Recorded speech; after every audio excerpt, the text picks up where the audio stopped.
Tere, kuidas läheb? Mina olen doktor Aleksandr Mota ja tänases videos räägime edasi jalgadest, sellest põletavast tundest ja ebamugavast valust jalad alla all. On olemas väga lihtne ja praktiline viis, kuidas parandada närvi, mis viib jalad alla tunde meie aiu.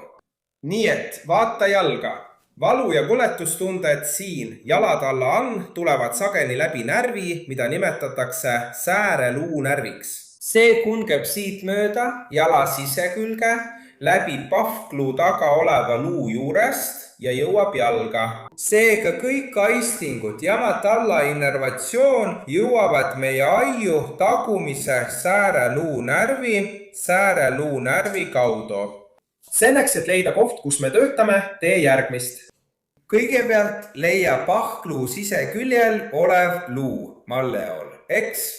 Mõnel inimesel on seda väga lihtne märgata, teistel aga mitte nii väga. Aga kui sa hakkad katsuma, kompima, siis saad kiiresti aru, et seal on üks väike või suur luupall. Ja siis selles piirkonnas siin on see mediaalne malleool. Teine orientiir, mida me kasutame, on kind, mida on lihtne näha ja tajuda. Kas kokku lepitud? Siis kind. Kõõnš ja maleo. Nende kahe luukese, nende kahe orientiiri vahel lädid. Olevu. Tibia, tee siia hästi proheliseks, eks? Tagumine säärelunärv ehk säärelunärv on õige. Suur probleem on selles, et ühendades kandluu ja malleoliga on seal võrk õige retinakulum. Mis võid närvi pitsitada, võid seda kokku suruda. See närv, eks ole, sest retinakuli all selle tunneli kaudu ei lähe ainult närv, vaid ka mitmed lihaste kõõlusel, eks ole. See struktuur, mida me vabastame, mida me parandame, ongi täpselt retinakulum ja nii parandamegi säärelunärvi läbipääsu selles piirkonnas. Sa võtad 3 sõrme, asetad need naha peale ja kõigepealt tee kiire massaaži. Nii, edasi, tagasi, justkui soojendaksid, et kude üles soojendada, eks?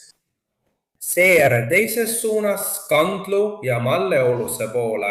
Ja lõpuks teed järgmist. Keerad päripäeva, hoiad 1,5 minutit, lased lahti, keerad vastupäeva ja hoiad 1,5 minutit.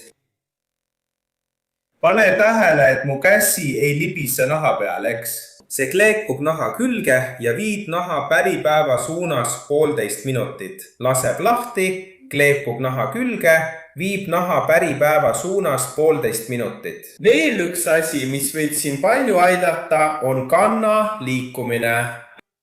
Olgu vaata, hoia siin pahtluud ühe käega, teise käega haara kanna palli ümbert ja hakkad liigutama. Võid teha risti sissepoole, väljapoole, siis üles, alla ja võid teha ringe, tee umbes 30 korda ühele poole ja 30 korda teisele poole. Vaata, kuidas see mõjutab retinakulumit ja närvi läbipääsu. Näed, see on väljastpoolt, eks? Kujuta ette, mis toimub seespool, kus liikumine on palju suurem. Kui oled teinud otsese vabastuse ja kand on liikuvam, siis jäta kommentaaridesse, kas see leevendas valu või mitte. Põletustunnel su jalas, las ma palun sinult veel üht asja. Kui sa meenutasid kedagi, kellel on valu või põletustunne siin, kes kurdab mõne jalaprobleemi üle, saada talle see video, tee see teene, sa saad väga palju aidata selle inimese elukvaliteeti. Mina lõpetan praegu. Suur kallistus ja järgmise korrani. No, jätsi kommentaari sinna. Hästi, kui sa meenutasid kedagi, kellel on jalavalu, saada talle see video, palun ära jäta seda saatmata. Issand jumal, on raske rääkida. Ja kas sa juba panid kommentaaridesse, kas sa aitas või mitte, pane ikka, ma ootan.